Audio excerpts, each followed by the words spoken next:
எமை காத்திட வந்த கண்கண்ட ஸ்ரீ காஞ்சி மகா பெரியவா போற்றி, தென்னாளுடைய ஸ்ரீ காஞ்சி மகா பெரியவா போற்றி, எந்நாட்டவர்க்கும் இறைவா போற்றி. சர்வஜா சர்வவியாபி ஸ்ரீ காஞ்சி மகா பெரியவா சரணம். மாயப்பிறப்பருக்கும் ஸ்ரீ காஞ்சி மகா பெரியவா திருவடி போற்றி. மகா பெரியவா பாத சரணம். எல்லாருக்கும் நமஸ்காரம்.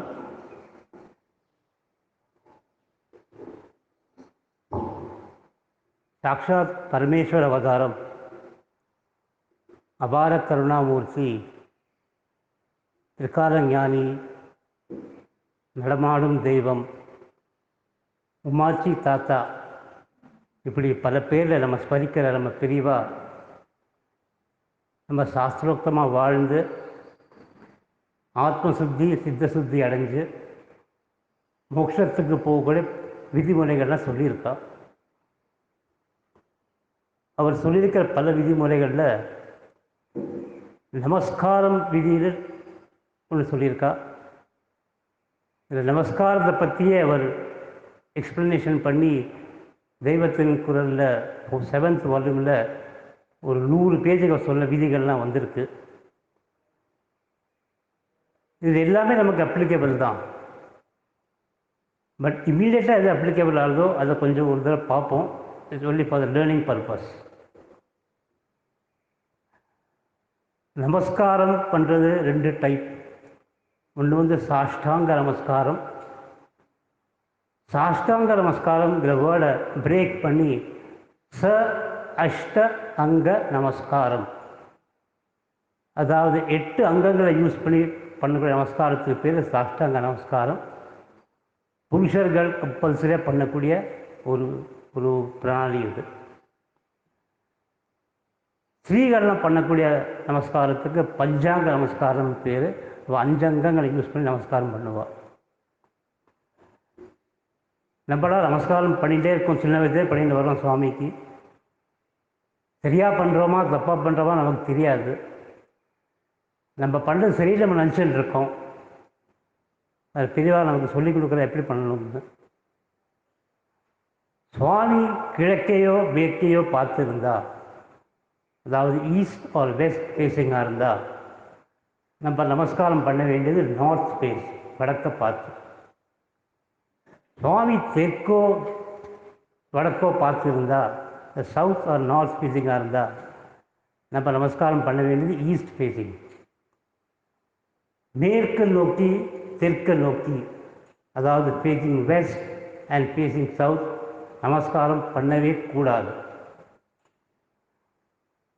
இது நமக்கு இங்கே தப்போல ரொம்ப ரிலவன்ஸ் எப்படின்னாக்க, இங்கே நம்ம சுவாமி ஈஸ்ட்டை பார்த்துட்டு இருக்கார், ஃபேஸிங் ஈஸ்ட். ஸோ நம்ம நமஸ்காரம் பண்ண வேண்டியது நார்த் ஃபேஸிங், அதாவது இந்த என்ட்ரன்ஸ் கேட்டை ஃபேஸ் பண்ணி நமஸ்காரம் பண்ணணும். டெய்லி எல்லோரும் தலைமுறை காஃபிக்கு வரோம், நிறைய பேர் இங்கே வந்து சுவாமியை பார்த்து நமஸ்காரம் பண்ணுறா. ஸோ அவெல்லாம் இதுவே ஃப்ரம் டுமாரோ தயவு செய்து நார்த் ஃபேஸ் பண்ணி நமஸ்காரம் பண்ணுங்கோ, வெஸ்ட்டை ஃபேஸ் பண்ணி பண்ண வேண்டாம்.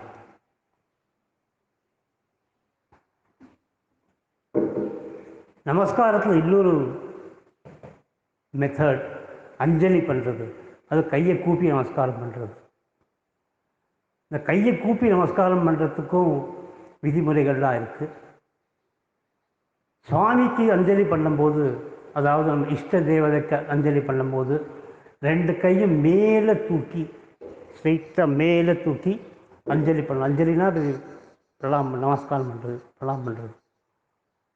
இஷ்ட தேவதைக்கு பண்ணுறோம்னாக்க நேர 2 கையும் மேலே தூக்கி பண்ண வேண்டியது. ஜென்ரலாக சுவாமிக்கு பண்ணுறோம், இஷ்ட தேவர் இல்லைனாக்க தலை உச்சியில் இடிக்கிற மாதிரி கை வச்சுன்னு பண்ண வேண்டியது. குருவுக்கு அஞ்சலி பண்ணும்போது இந்த 2 புருவத்துக்கு மத்தியில் விரல் இடிக்கிற மாதிரி பண்ணணும். இந்த 2 புருவத்துக்கு மத்தியில் இருக்கிற கேப்புக்கு பேர் ஆக்யா சக்கர. குரு ஆக்யா பண்ணுறவர், அவருக்கு அஞ்சலி பண்ணும்போது 2 புருவத்துக்கு நடுவில் இருக்கிற கேப்பில் கை இடித்து பண்ணணும். அப்பாவுக்கு அஞ்சலி பண்ணும்போது வாய்க்கு நேர வச்சுன்னு அஞ்சலி பண்ணணும். ஏன்னா அப்பா தான் நமக்கு வாய் வழியாக வயிற்றுக்கு போகிற சாப்பாடுக்கு சம்பாதிச்சு கொடுக்குறவர் இனிஷியலி. அப்புறம் நம்மளாக சம்பாதிச்சு சாப்பிடக்கூடியதுக்கு நமக்கு எஜுகேஷன் கொடுத்து வழி பண்ணுறவர் அப்பா தான். ஸோ அப்பாவுக்கு அஞ்சலி பண்ணும்போது வாய்க்கு நேர வச்சுட்டு பண்ண வேண்டியது, அம்மாவுக்கு அஞ்சலி பண்ணும்போது வயிற்றுக்கு நேர வச்சுட்டு பண்ண வேண்டியது ஃபார் வெரி ஆப்வியஸ் ரீசன்ஸ். நம்மளை பெற்று சுமந்து பெற்று இந்த உலகத்துக்கு கொண்டு வரா. மீதி எல்லாருக்கும் பண்ணும்போது நெஞ்சுக்கு நேர வச்சு அஞ்சலி பண்ணலாம். இப்போ கையைக்கே தூக்கி கீழே பண்ண வேண்டாம், நேராக நெஞ்சை வச்சு நெஞ்சு முன்னாடியே வச்சுட்டு பண்ணலான்னா அதுவும் பண்ணலாம். பட் சுவாமிக்கு பண்ணும்போது இந்த விரதெல்லாம் இன்வெர்ட் நம்ம நெஞ்சில் உள்ளுக்குள்ளே ஃபேஸ் பண்ணியிருக்கணும். அதாவது கடவுள் உள்ளே இருக்கார், ஸோ அந்தர்முகி. மீதி எல்லாருக்கும் வெளியில் கையை காமிக்கிற மாதிரி வச்சு பண்ணலாம். இதெல்லாம் தான் அஞ்சலி பண்ணக்கூடிய ப்ரொசீஜர் தெளிவா சொல்லியிருக்கா. நம்ம கோவிலுக்கெல்லாம் போகிறோம், கோவிலில் நிறைய சந்நிதிகள் இருக்குது. கோவிலுக்குள்ளே நம்ம பண்ண வேண்டியது ஒன்லி அஞ்சலி தான், விழுந்த நமஸ்காரம் பண்ணக்கூடாது, இன்க்ளூடிங் போர் மூலவர். கோவிலுக்குள்ளே எந்த சந்நிதிக்குமே விழுந்து சாஷ்டாங்கமாகவோ பஞ்சாங்கமாகவோ நமஸ்காரம் பண்ணக்கூடாது. நமஸ்காரம் பண்ண வேண்டியது கோவிலுக்கு வெளியில் வந்து கொடிமரத்தை தாண்டி இருக்கிற இடத்துல தான் சாஷ்டாங்கமாகவோ பஞ்சாங்கமாகவோ நமஸ்காரம் பண்ணலாம். ஆனால் கோவிலுக்குள்ளேயே இன்னொரு சன்னதி பார்த்துருக்கோம், அம்பாள் சன்னதியில் கொடிமரம் வச்சுருப்பா கோவிலெல்லாம். அங்கே அம்பாள் சன்னதிக்கு போய் கொடிமரத்துக்கு முன்னாடி வந்து பண்ணலாம். வேறு எந்த சன்னதிக்கும் விழுந்த நமஸ்காரம் பண்ணக்கூடாது. ஏன் விழுந்த நமஸ்காரம் பண்ணக்கூடாது அப்படின்னா, கோவிலில் சன்னதிகள்லாம் ஒவ்வொரு திக்கும் பார்த்துருக்கும். இது கிழக்கு இருக்கும், மேற்கு இருக்கும், வடக்கு இருக்கும். நம்ம ஒரு சன்னதிக்கு நமஸ்காரம் பண்ணோம்னாக்க இன்னொரு சன்னதிக்கு கால் காமிக்கிற மாதிரி ஆகும். அதனால் கோவிலுக்குள்ளே எந்த ஒரு சன்னதிக்கும் விழுந்து நமஸ்காரம் பண்ணக்கூடாது, வெளியில் வந்து தான் பண்ணணும். வெளியில் வந்து பண்ணக்கூடிய நமஸ்காரம் மூலவரை நோக்கி தான். மூலவருக்கு பண்ணுற நமஸ்காரமே மீதி சன்னதிக்கெல்லாம் போய் சேரும். நம்ம எப்படி செடிக்கு தள்ளி விடுறோமோ, நம்ம கிளைகளையாக தள்ளி விடுறது இல்லை, நம்ம நேராக ரூட்டுக்கு தான் விடுறோம், மூலத்துக்கு தான் விடுறோம். அங்கேருந்து எல்லா பிரான்ச்சஸ்க்கும் போகுது. அது மாதிரி மூலவருக்கு பண்ணக்கூடிய நமஸ்காரம் எல்லா சன்னதிக்கும் போய் சேரும். இது ஒரு இம்பார்ட்டன்ட் விஷயம், which we always make a mistake. நிறைய பேர் நம்மளாம் அங்கே கோவிலே பஞ்சாங்கமாகவோ சாஷ்டாகம் பண்ணிடுறோம். தட் இஸ் நாட் கரெக்ட்னு சொல்கிறா பெரியவா. அடுத்தது கோயிலில் நம்ம பிரதட்சணம் பண்ணுறோம். பிரதட்சணம் எப்படி பண்ணுறோம்? நடந்து போகிறோம், ஃபாஸ்ட்டாக நடக்கிறோம், ஓடுறோம், depending upon time available to us. அதில் இப்போ பண்ணுறது சரியாக பண்ணுறது இல்லை. அது தெளிவாக சொல்கிறா.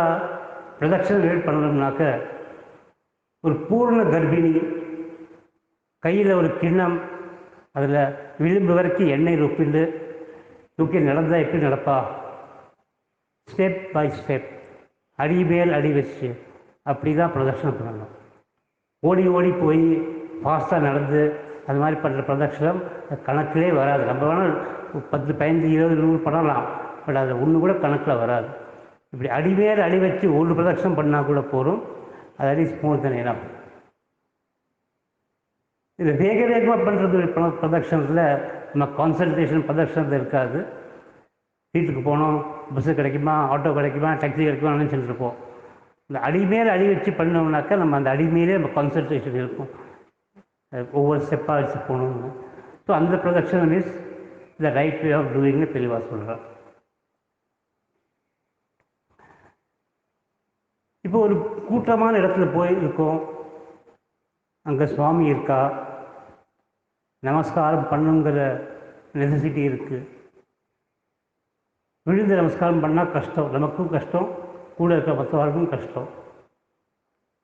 அந்த இடத்துல சாஷ்டாங்கமாகவோ பஞ்சாங்கமாகவோ பண்ண வேண்டிய அவசியம் இல்லை. மானசீகமாக நமஸ்காரம் பண்ணலாம். சாஷ்டாங்க நமஸ்காரமும் பஞ்சாங்க நமஸ்காரம் மானசீகமாக பண்ணலாம். மானசீகமாக பண்ணக்கூடிய நமஸ்காரத்துக்கு பேர் தெளிவாக சொல்கிற மனஸ்காரம், மனசால் பண்ணக்கூடிய நமஸ்காரம். மனசால் பண்ணக்கூடிய நமஸ்காரம் கீழே விழுந்து பண்ணக்கூடிய நமஸ்காரத்தை விட ரொம்ப இம்பார்ட்டன்ஸ் ஜாஸ்தி. ஏன்னா நம்ம நமஸ்காரம் பண்ணும்போது மனசால் கான்சன்ட்ரேட் பண்ணிருப்போம் நமஸ்காரத்துக்கு மேலேயே. இப்படி படுக்கணும், இப்படி கையை நீட்டணும், நம்ம பார்த்து பார்த்து அதே கான்சன்ட்ரேட் பண்ணி பண்ணுவோம். அதனால் நமஸ்காரம் இஸ் மோர் இம்பார்ட்டன்ட் தென் நமஸ்காரம். இதெல்லாம் நமஸ்காரத்தை பற்றி சில விதிமுறைகள் தெளிவாக சொல்லியிருக்கா. இன்னும் நிறையா டீட்டெயிலாக சொல்லியிருக்கா. அது எப்பப்போ டைம் கிடைக்கிறதோ அதெல்லாம் பார்க்கலாம். இது initial. But important thing is நாளைக்கு கிளம்புற வரும்போது காஃபிக்கு சுவாமி நமஸ்காரம் பண்ணும்போது இதில் என்ன வச்சுக்கோங்க, நார்த் ஃபேஸ் பண்ணி நமஸ்காரம் பண்ணணும். இன்றைக்கி நம்ம டாபிக் வந்து தெய்வ சாட்சி. 2 ஃப்ரெண்ட்ஸ் இருந்தா, ஏ அண்ட் பி. 2 பேரும் சின்ன வயசுலேருந்து நல்ல ஃப்ரெண்ட்ஸ், ஒரே ஸ்டேட்டஸ், எல்லாம் ஒரே லெவலில் இருந்தா. சடன்லி பியோட பொசிஷன் கொஞ்சம் மோசமாகி ஃபைனான்ஷியலி டிஸ்ட்ரெஸ்ட் ஆகிட்டார். அவர் ஏ அப்ரோச் பண்ணி கொஞ்சம் ஹெல்ப் கேட்குறார். ஏக்கு தெரியும் பியோட பொசிஷன் நல்லா இல்லை, financially distress. He comes forward to help. இப்போ பணம் கொடுத்து ஹெல்ப் பண்ணுறார். ஒரு 6 months டைமில் பி ரிக்கவர் ஆகி he comes back to his original position. ஏக்கும் தெரியும் அவர் ரிக்கவர் ஆகிட்டார், நல்ல பொசிஷனுக்கு வந்துவிட்டார் அப்படின்னு. ஸோ அவர் நினச்சா அது மாதிரி ரிக்கவர் ஆயாச்சு, ஸோ நம்ம பணம் வந்து திருப்பி கொடுத்துருவாரு. So he was waiting for the money to come back. B கண்டுக்கவே இல்லை, அவர் பாட்டுக்கு இருந்துட்டு இருக்கார். ஸோ ஒரு ரீசனபிள் டைம் வெயிட் பண்ணிவிட்டு ஏ அவர் அப்ரோச் பண்ணி சொல்கிறார், அது மாதிரிப்பா நீ வந்து இந்த கடன் வாங்கிட்டியே, ஸோ பொசிஷன் நல்லா இம்ப்ரூவ் ஆகிடுச்சு, அது பணத்துக்கு கொஞ்சம் திருப்பி கொடுக்குறியா அப்படிங்கலாம். பி கேட்குறான், பணமா? எந்த பணம்? ஏன் சொல்லலாம், அப்பா நீ கஷ்டத்தில் இருந்து 6 மாதம் முன்னாடி என்கிட்ட வந்து பணம் உதவி கேட்டியே, நான் உனக்கு பணம் கொடுத்தேனே லோன், அதை தான் திருப்பி கேட்குறேன் அப்படின்னு. பி சொல்கிறேன், நான் உங்கள்கிட்ட பணம் வாங்கினேன்னா, நான் எதுக்கு உங்கள்கிட்ட பணம் வாங்கணும்? நீ யார்கிட்டே கொடுத்து ஏமாந்துருப்ப, என்கிட்ட வந்து கேட்குற, நல்லா யோசிச்சு பாரு யாருக்கு கொடுத்த, நான் வந்து உங்கள்கிட்ட வாங்கலையே அப்படிங்கணும். இப்போ ஏன் சொல்கிறான், நீ திங்க் பண்ணி பாரு, நீ 6 மாதம் முன்னாடி எப்படி இருந்த, என்ன கஷ்டத்தில் இருந்த, வந்து எங்களை வந்து நீ ரிக்வெஸ்ட் பண்ண, நான் உனக்கு கொடுத்தேன், இப்படி சொல்கிறியே அப்படிங்கிறான். பி சொல்கிறான், சரி நீ கொடுத்ததாகவே இருக்கட்டும், உங்களோட ஏதாவது எவிடன்ஸ் இருக்கா அப்படின்னு கேட்குறான். அந்த காமி, then we can discuss about it. Unfortunately அந்த டிரான்சாக்ஷன் இந்த 2 ஃப்ரெண்ட்ஸுக்குள்ளே தான் நடந்தது, ஏ அண்ட் பி. வேறு தேர்ட் பார்ட்டி யாரும் கிடையாது. இப்போ ஏ சொல்கிறான்ப்பா, அது மாதிரி எவிடன்ஸ் ஒன்றும் கிடையாது, இது எனக்கும் உனக்கும் நடந்த டிரான்சாக்ஷன், நீ வந்து கேட்ட, நான் உனக்கு கொடுத்தேன், நான் கொடுத்தேன்னு எனக்கு தெரியும், உனக்கும் தெரியும், நீ வாங்கிட்டேன்னு எனக்கும் தெரியும், உனக்கும் தெரியும். இதில் டாக்குமெண்டேஷன் ஒன்றும் பண்ணலை, ஒரு விட்னஸும் ஒன்று வச்சுக்கலை.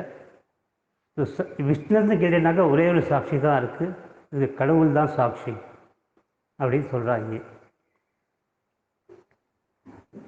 பி சிரிக்கிறான், சொல்கிறான், சரி ஒன்று பண்ணு, இந்த கடவுளை வந்து சாட்சி சொல்லு, அப்போ நம்ம பார்க்கலாம் அப்படிங்கலாம். க்வெஸ்சன் இஸ், கடவுள் சாட்சி சொல்லுவாரா? தெய்வம் சாட்சி சொல்லுமா? அபார கருணாமூர்த்தி, நடமாடும் தெய்வம், நம்ம பெரியவா சொல்லியிருக்கா, கடவுள் சாட்சி சொல்லுவார், தெய்வம் சாட்சி சொல்லும் அப்படின்னு சொல்லிட்டு நிறையா கதைகள் சொல்லியிருக்கா பெரியவா. இந்த கதைகளில் தெய்வத்தின் குரல் 7th வால்யூமில் எல்லாம் பதிவாயிருக்கு. அவர் சொன்ன கதைகள்லேருந்து இன்றைக்கி ஒரு கதையை நம்ம கேட்கலாம். இந்த கதையில் கிருஷ்ண பகவான் மதுராலேருந்து, யூபியில் இருக்க மதுராலேருந்து காஞ்சிபுரத்துக்கு போய் சாட்சி சொல்லி அங்கேருந்து ஒரிசாவில் போய் செட்டில் ஆகிட்டார். நார்த்லேருந்து மதுராலேருந்து சவுத்து காஞ்சிபுரம் போய் அங்கே சாட்சி சொல்லி அப்புறம் அங்கேருந்து ஈஸ்ட்டு போய் ஒரிசாவில் போய் செட்டில் ஆகிட்டார். தெளிவாக கதை சொல்கிறா, அதை கேட்கலாம். ஒரு தடவை ஒரு விருத்த பிராமணரும் ஒரு யுவா பிரம்மச்சாரியும் காஞ்சிபுரத்துலேருந்து கிளம்பி காசி யாத்திரை போகலான்னு கிளம்பினார். விருத்த பிராமணர் நல்ல வசதியானவர், வீடு வாசல் நிலம் தோட்டு தோப்பு எல்லாம் இருக்குது. யுவ பிரம்மச்சாரி ரொம்ப ஏழை, அனாதை. ஸோ அந்த காலத்தில் டிரான்ஸ்போர்ட்டேஷன் ஒன்றும் கிடையாது, நடந்து தான் போகணும். ஸோ இவா கிளம்பி காஞ்சிபுரத்துலேருந்து கிளம்பி காசிக்கு போகிறது நடந்து போயின்னு இருக்கா. சில நாள் நடந்த உடனே திடீர்னு அந்த பெரியவருக்கு உடம்பு முடியாமல் போயிடுறது. அவர் படுத்த படுக்கையாகிடுறார். இந்த இவன் தான் அவரை பார்த்துக்கிறான். அவருக்கு வேண்டிய சுசுரூஷையெல்லாம் பண்ணி, மருந்து கிருந்தெல்லாம் அரேஞ்ச் பண்ணி, சாப்பிட கஞ்சி கிஞ்சி அரேஞ்ச் பண்ணி, அருவறுப்பு பார்க்காம அவரோட விசர்ஜனங்கள்லாம் க்ளீன் பண்ணி, அவர் துணியை துவச்சி பகலாக முழிச்சுட்டு இருந்து அவருக்கு சேவை பண்ணுறான். இப்படி பண்ணதுனால கொஞ்ச நாளில் அவர் எழுந்து உட்காந்து விடுறார். படுத்த படுக்கையாக இருந்தவர் எழுந்து உட்காந்து விடுறார். இவன் பார்த்தா அவரால் நடக்க முடியாது, இதுவே கொஞ்சம் கஷ்டமாகும் நடக்கிறதுக்கு சொல்லி அவரை முதுகில் உப்பு மூட்டை மாதிரி தூக்கிண்டு அவன் காசிக்கு நடக்கிறான். இப்போ காசிக்கு போய் சேர்ந்து அங்கே விஸ்வநாதர் ஆலயம், இன்னும் பிற ஆலயம்லாம் போய் அவன் தரிசனம் பண்ணுறான். மீன்வாயில் பெரியவர் குணமாயிடுறார், தானே நடக்க ஆரம்பிச்சுடுறார். இந்த விருத்த பிராமணருக்கும் இந்த யுவ பிரம்மச்சாரிக்கும் இஷ்ட தெய்வம் கிருஷ்ணர். இந்த விருத்தரும் பிராமணர், இந்த பிரம்மச்சாரியும் பிராமண பையன்தான். அவர் ரெண்டு பேருக்கு இஷ்ட தெய்வம் கிருஷ்ணர். இந்த விருத்த பிராமணர் சொல்கிறார், நம்ம இவ்வளோ தூரம் வந்துட்டோம், இங்கேருந்து மதுராவுக்கு போய் கிருஷ்ணர் தரிசனம் பண்ணிட்டு போகலாம் அப்படிங்கிறார். இவரும் சரிங்கிறான், போகலாம் அப்படின்ட்டு ரெண்டு பேரும் மதுராவுக்கு போகிறா. அங்கே போய் யமுனா நதி ஸ்நானம், கிருஷ்ண தரிசனம் அப்படின்னு சில நாள் அங்கேயே இருந்துட்டு ஸ்நானம் பண்ண வேண்டியது, கிருஷ்ண தரிசனம் பண்ண வேண்டியது அப்படி இருந்து அவள் ஆனந்தப்பட்டு இருந்தாள். ஒரு நாளைக்கு இந்த பிருத்தருக்கு தோணித்து, இந்த பையன் நமக்கு இவ்வளோ ஹெல்ப் பண்ணியிருக்கானே, இவ்வளோ சேவை பண்ணியிருக்கானே, அவன் இல்லாட்டா நம்ம உயிரே இருந்திருக்காது, எனக்கு உடம்பு முடியாத போது கூட இருந்து என்னை பார்த்துட்டு எல்லாம் ஹெல்ப் பண்ணியிருக்கானே, இவனுக்கு இன் ரிட்டர்ன் நம்ம எதாவது பண்ணணும்னு அவனுக்கு தோணிச்சு. அவர் அதை சொன்னார் அவன்கிட்ட, இந்த மாதிரிப்பா நீ எனக்கு இவ்வளோ ஹெல்ப் பண்ணியிருக்க, இன்ஃபேக்ட் எனக்கு உயிர் கொடுத்ததே நீ தான், இல்லை எனக்கு என்ன வேணால் ஆகிருக்கலாம்.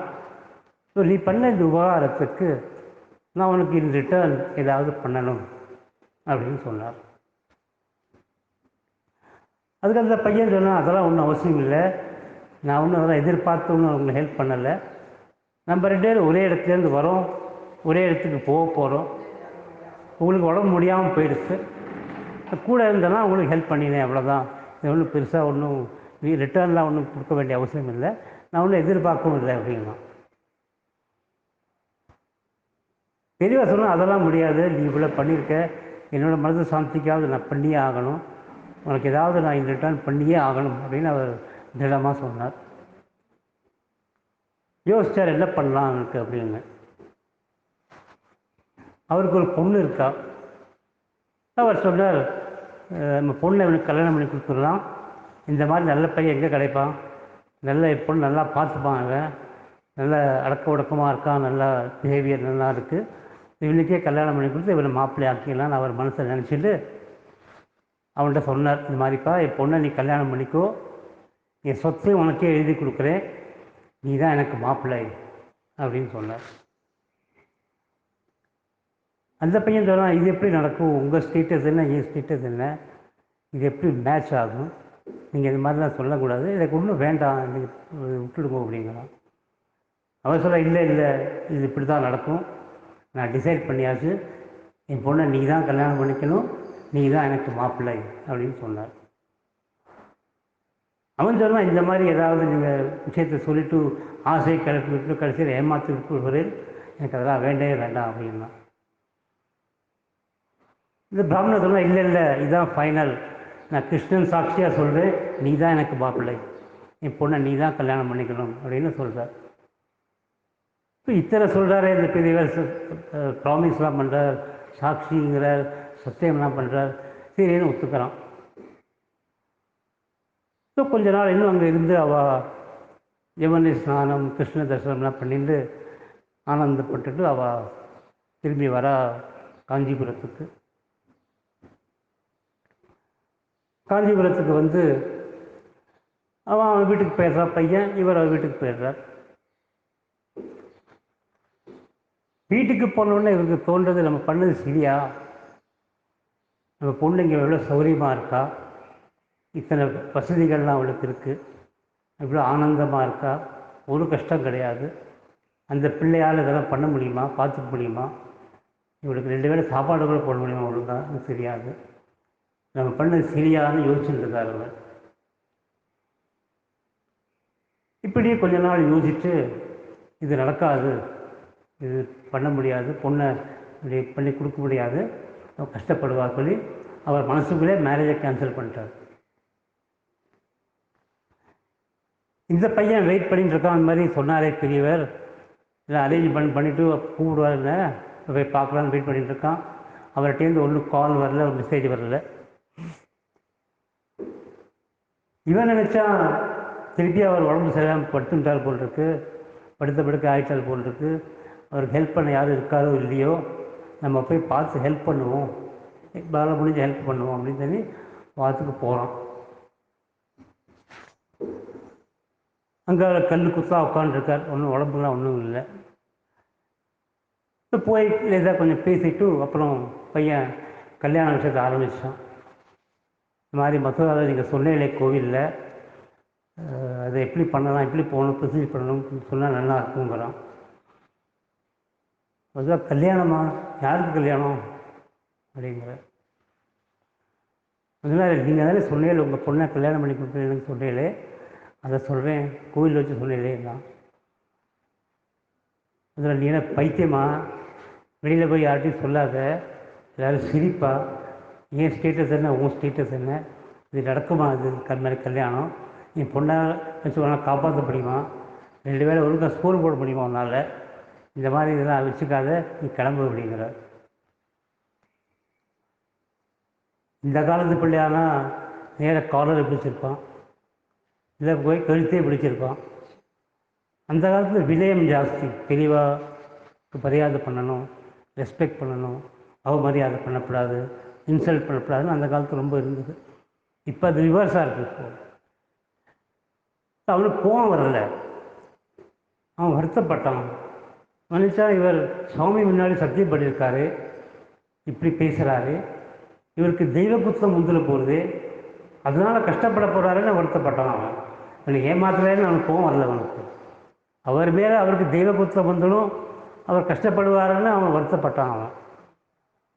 அவன் திருப்பி சொன்னான், இந்த மாதிரி நீங்கள் கோவிலில் சொன்னீங்களே, நான் வேண்டாம் வேண்டாம்னு நீங்கள் சொல்கிறீங்களே, சக்தி மேலே பண்ணீங்களே சுவாமி பேரில், அதை சொல்கிறேன், அதை நினைவுபடுத்துங்கிறான். சொல்ல அதெல்லாம் ஒன்றும் கிடையாது, அதெல்லாம் மறந்துடும், அப்படிலாம் ஒன்றும் இல்லை அப்படின்ட்டான். இவன் பார்த்தா இவனே இவர்கிட்ட பேசி பிரயோஜனம் இல்லை, இவன் திருப்பி சொன்னதே சொல்லிட்டு இருப்பார் சொல்லிட்டு அங்கேருந்து கிளம்பி ராஜா கிட்ட போகிறான். இந்த காலத்தில் sessions court, high court, supreme court எல்லாம் ராஜா தானே. ராஜாட்ட போய் கதையெல்லாம் சொல்கிறான். அவள் அங்கேருந்து கிளம்பி காசிக்கு போனது, வழியில் நடந்த உபாதைகள்லாம், எவ்வளோ கஷ்டப்பட்டா, என்ன பண்ணான்னு சொல்லி, மதுராவுக்கு போய் அவளுக்குள்ளே நடந்த சம்பாஷணை, கோவிலில் பண்ண சத்தியம் எல்லாத்தையும் எடுத்து டீட்டெயிலாக சொல்கிறான். ராஜா எல்லாத்தையும் கேட்டுட்டு இருந்துட்டு சிரிக்கிறார். அவனுக்கான அறிவு இருக்கா, அவர் ஸ்டேட்டஸ் என்ன, பொசிஷன் என்ன, உன் பொசிஷன் என்ன, உன்னால் அந்த பொண்ணை காப்பாற்ற கூட முடியாது, இது நடக்கக்கூடிய காரியமா, இது எப்படி நடக்கும் அப்படின்னு கேட்குறார். ஆனாலும் அவர் ராஜா ஜட்ஜ்மெண்ட் கொடுத்தாகணுமே, ஒரு சைடு சொன்னதை கேட்டாச்சு, இன்னொரு சைடு சொன்னதை கேட்கணுமே.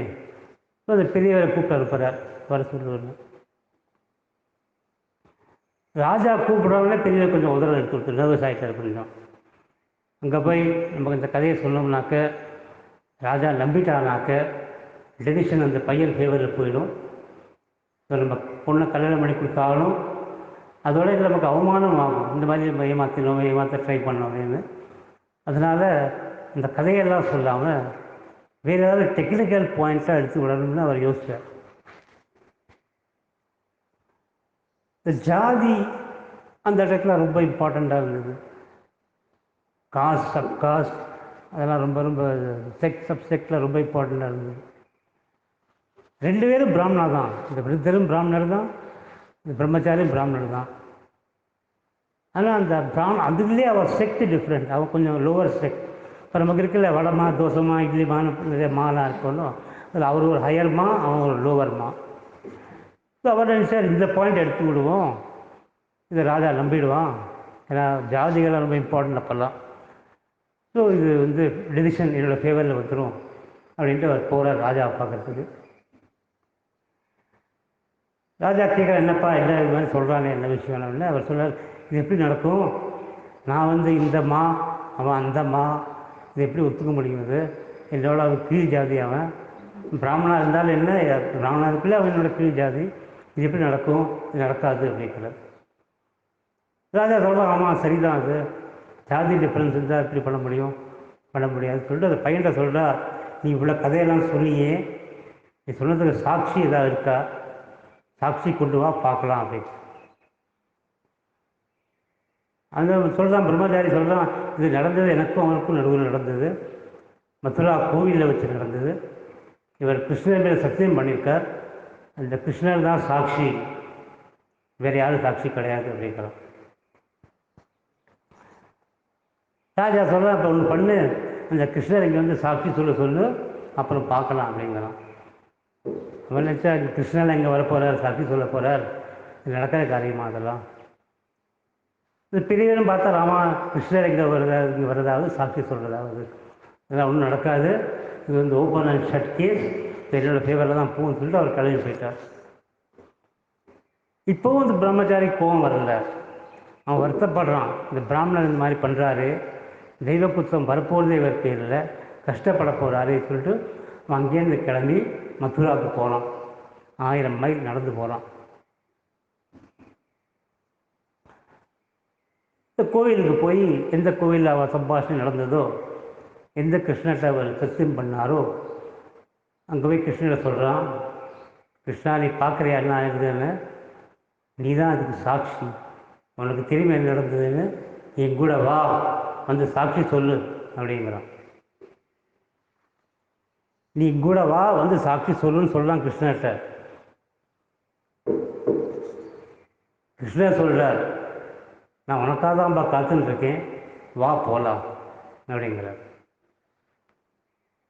கிருஷ்ணர் சொல்கிறார், நான் உனக்காக தான் காத்துன்னு இருக்கேன், வா நம்ம போகலாம். நீ முன்னாடி நட, நான் பின்னாடி நடந்து வருவேன். நீ பின்னாடி திரும்பி பார்க்காம நடக்கணும்.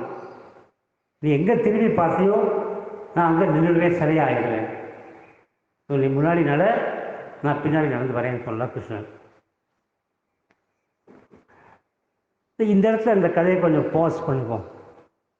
ஏன்னா இதே மாதிரி ஒரு சீக்வன்ஸ் நம்ம வேற ஒரு கதையில் பார்த்தோம். என்ன இருக்கா? அந்த கதையை கொஞ்சம் ரீகால் பண்ணலாமா?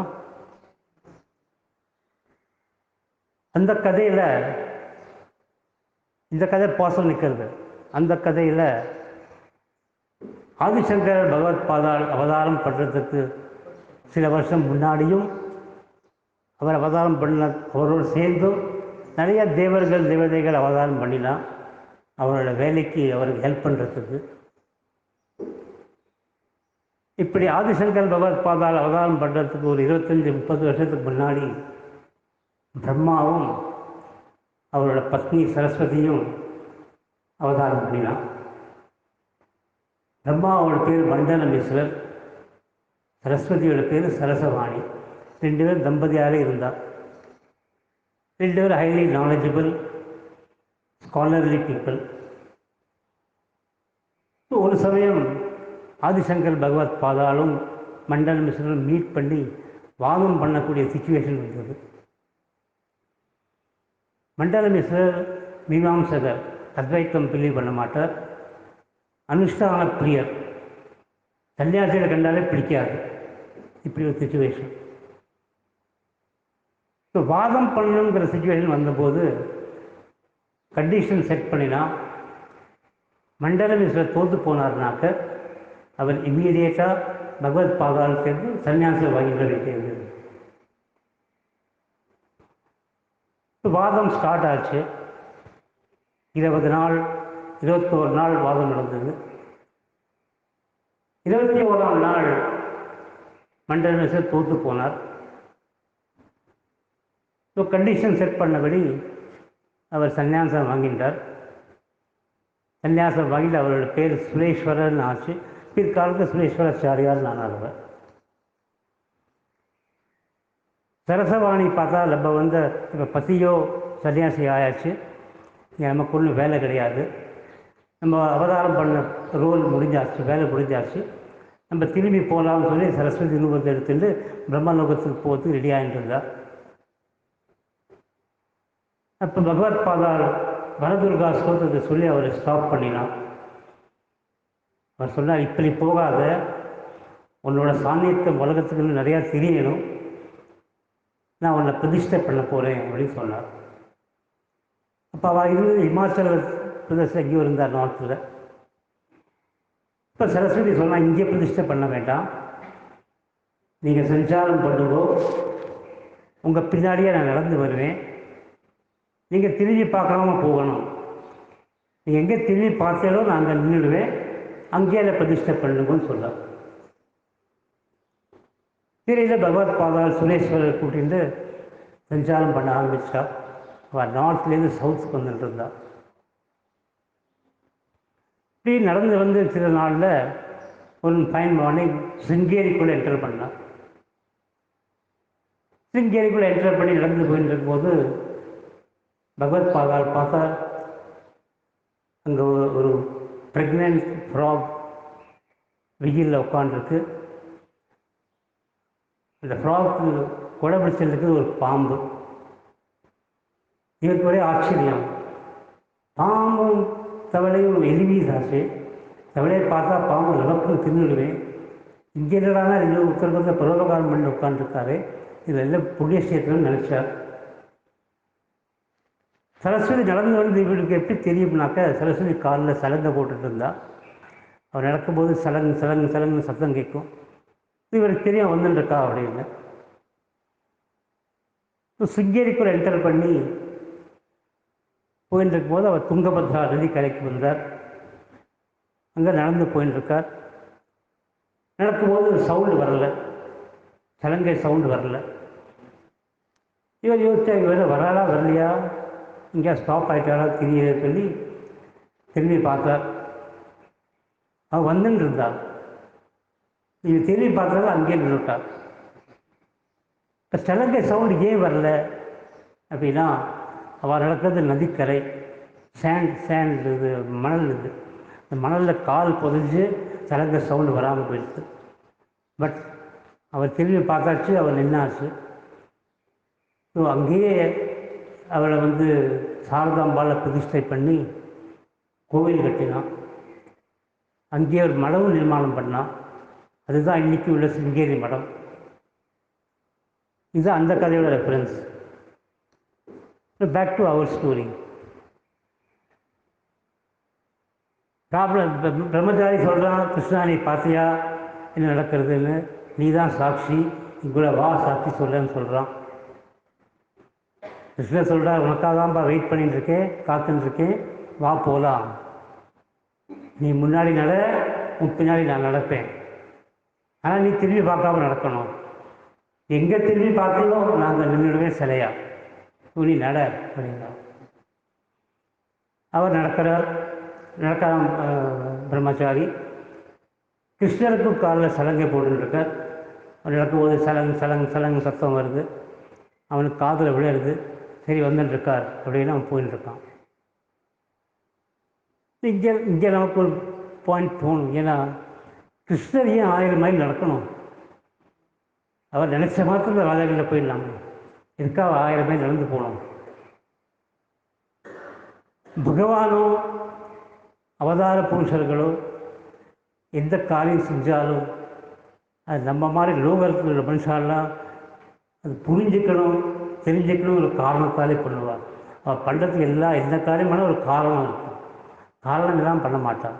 அது நமக்கு புரியணும், லோக மனுஷாளுக்கு தெரியணுங்கிற ஒரே இன்டென்ஷனில் அவள் பண்ணுவாள்.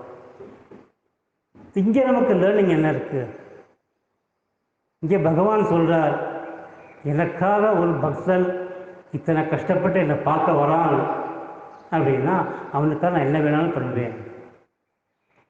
அவன் 1000 மைல் நடந்து வந்திருக்கான்னா அவனும் ரப்பரைஸ் ரோடு நடந்து போடல, கான்க்ரீட் ரோடு நடந்து போடல. அவன் நடந்து கரடு முரடான பாதை, மலை, காடு எல்லாம் தாண்டி போய் பார்க்க போயிருக்கான். ஒரு பக்தன் இத்தனை கஷ்டப்பட்டு என்னை பார்க்க வரான் அப்படின்னா அவனுக்கு நான் என்ன வேணாலும் பண்ணுவேன், அவனுக்காக நான் 1000 மைல் நடப்பேன்னு அவர் நமக்கு சொல்கிறார். ஸோ நம்ம கடவுள்கிட்ட பக்தி பண்ணி சத்தையாக அவர்கிட்ட நம்ம போனோம்னாக்க நம்மளை பார்க்கறது அவர் முன்னாடி வருவார். பக்தி சத்தை ரொம்ப இம்பார்ட்டன்ட். நம்ம ஆனஸ்டாக சின்சியராக சத்தையோட பக்தி பண்ணினோம்னா அதை விட ஜாஸ்தி அவர் நம்மகிட்ட வருவார். So this is the learning that we get from here. So நடந்து போகிறான், பிரம்மாச்சாரி நடந்து போகிறான், பின்னாடி கிருஷ்ணன் நடக்கிறார், நடந்து போயின்னு இருக்கார். சில நாள் நடந்து போய் காஞ்சிபுரம் எல்லைக்கு விட்டுட்டான். காஞ்சிபுரம் எல்லைக்கு வந்தவுடனே அவனுக்கு தோணித்து, ஆஹா, பகவான் நமக்காக இத்தனை நடந்து வந்திருக்கார், நான் எவ்வளோ புண்ணியம் பண்ணவன், எவ்வளோ பாக்கியம் பண்ணவன், இது யாருக்கு கிடைக்கும் இந்த மாதிரி ஒரு அனுகிரகம், எனக்காகவே இவ்வளோ வந்திருக்காரு, அவர் வந்து பார்க்கணும் ஒரு ஆசை வருது உங்களுக்கு. அவனுக்கு தெரியும் சொல்லிருக்கார் பார்க்கக்கூடாதுன்னு, பட் இவனுக்கு பார்த்தே ஆகணும்னு அரிஞ்சு திரும்பி பார்க்கலாம். அங்கே நின்று விடுறார். அவர் நின்று சிலையாயிட்டார், இந்த எல்லையிலே சிலையாயிட்டார். அவள் இந்த இடத்துலேருந்து இன்னும் 2 மைல் போனால் ராஜ தர்பார் வந்துடும், அங்கே போயிருக்கலாம். அவன் திரும்பி பார்க்குறான், கிருஷ்ணர் அங்கேயே சிலையாயிடுறார். இவன் வருத்தப்படல. இவன் சொன்னால் பரவாயில்ல, இங்கே கூட 1000 மைல் வந்திருக்கார், அங்கே வந்திருக்கு ஒரு சிலை ஒன்றும் இருக்கலையே, வெறும் இடமா தான், திடீர்னு ஒரு சிலை வந்திருக்கு ஓவர் நைட். இந்த ஊர் ஜனங்கள்லாம் பார்ப்பா, இந்த சிலை இல்லது எங்கே வந்து கேட்பா, நான் அவளுக்கு எக்ஸ்பிளைன் பண்ணுவேன். அப்போ அவள் தெரிஞ்சது ஊரில் விஷயத்தை ஸ்ப்ரெட் பண்ணுவாள், எல்லாருக்கும் தெரிய வரும், ராஜா காதுலையும் போகும். எனக்காக பகவான் 1000 மைல் நடந்து வந்திருக்கார், பகவானை பார்க்க ராஜா 2 மைல் நடந்து வந்தால் என்ன குழந்தை போயிடுவானா, அவன் வரட்டும் வந்து அங்கேயே உட்காந்துட்டான். இந்த சிலை பக்கத்துலேயே அவன் உட்காந்துட்டான். அதே மாதிரி ஊர் மனுஷாலாம் வேணா பார்த்தா, நேற்று வரைக்கும் ஒன்று சிலைகள்லாம் ஒன்றும் இருக்கலையே, இங்கே திடீர்னு ஒரு சிலை எங்கேருந்து வந்தது. அவன்கிட்ட கேட்டால் அவன் விஷயம்லாம் எடுத்து சொன்னான், கதையெல்லாம் ஃபுல்லாக. அப்படி வேர்ட் ஸ்ப்ரெட் ஆச்சு. ஊரில் எல்லாருக்கும் தெரிய வந்தது, இந்த மாதிரி சிலை வந்திருக்கீங்க திடீர்னு, இந்த கதை அப்படின்னு. இந்த விஷயம் அந்த விருத்த பிராமணர் காதலையும் விழுந்தது, ராஜா காதலையும் விழுந்தது. ராஜாவுக்கு ஒரே ஆச்சரியம், சிலை ஒன்றும் இல்லாத இருக்க ஒரு சிலை வந்திருக்கு. அவருக்கு விஷயம் புரிஞ்சுடுத்து, இந்த மாதிரி கிருஷ்ணர் வந்திருக்கார் சாட்சி சொல்கிறதுக்கு, ஸோ போய் பார்க்கலாம், தரிசனம் பண்ணலான்னு அவர் வரார். ராஜா வரக்கூடவே வந்து பிராமணனும் வரார். ராஜா வந்து பார்த்தா இந்த மாதிரி சிலை வந்திருக்கு, ஸோ இதுதான் எவிடன்ஸ், கிருஷ்ணர் தான் சாட்சி சொல்லியிருக்கார், ஸோ இந்த பையன் சொன்னது தான் கரெக்டு, இந்த பிராமணன் சொன்னது சரியில்லை சொல்லி அவரை கூப்பிட்டு அவரை கண்டனம் பண்ணி, உடனே நீ ப்ராமிஸை நிறைவேற்று, பொண்ணை கல்யாணம் பண்ணி கொடு, சொத்தெல்லாம் அவனுக்கு எழுதி கொடுன்னு சொல்லி அவன்கிட்ட சொல்கிறார். இப்போ அதே மாதிரி அவருக்கு வேறு வழி இல்லை, அவர் பண்ணி கொடுக்குறார். ஸோ அந்த கதை அதோடு முடிஞ்சது. 1000 மைல் நடந்து வந்து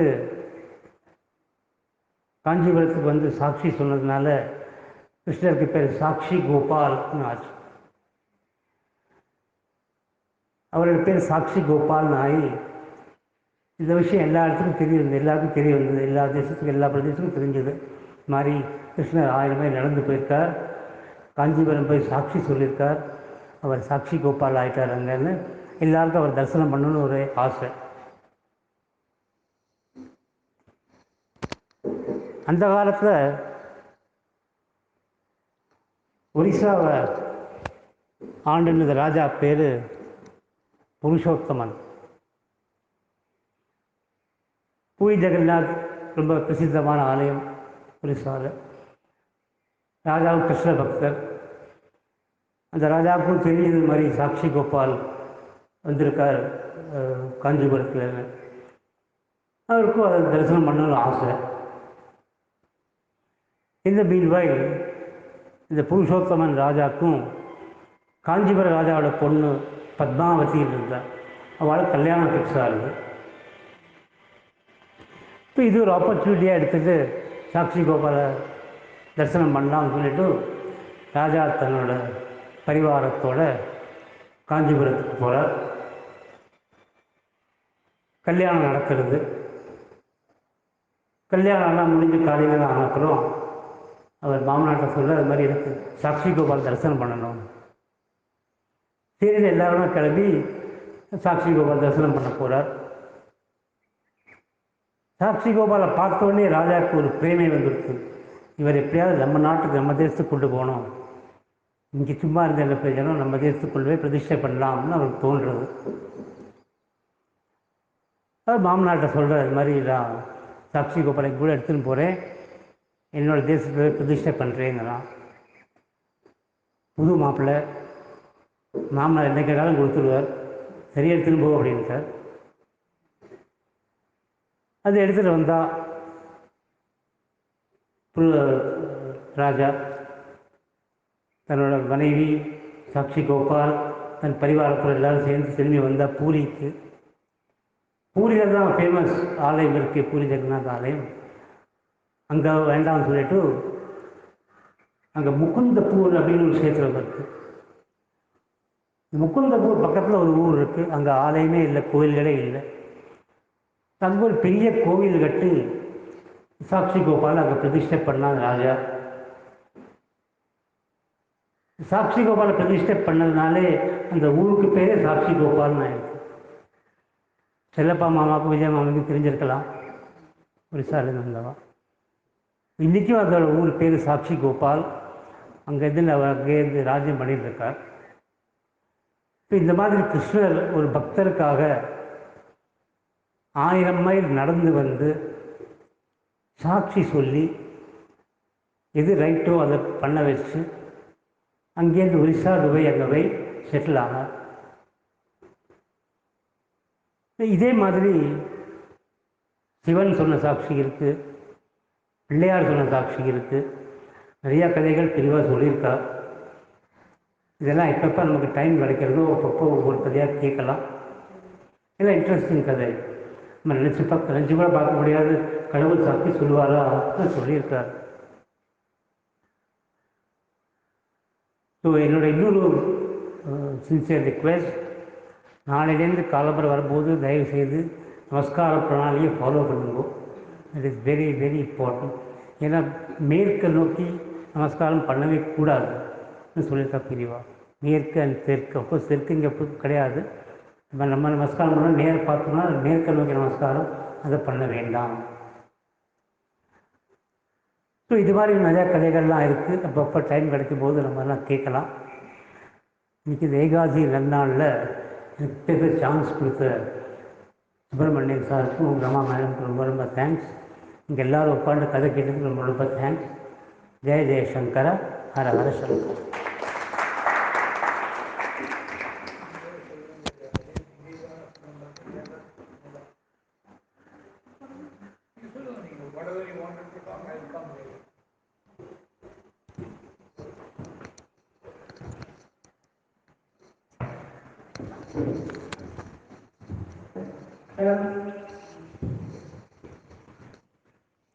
இன்னைக்கு சுகுந்தா ரொம்ப என்ன சொன்னேன், முதல்ல நமக்கு நமஸ்கார விதிமுறை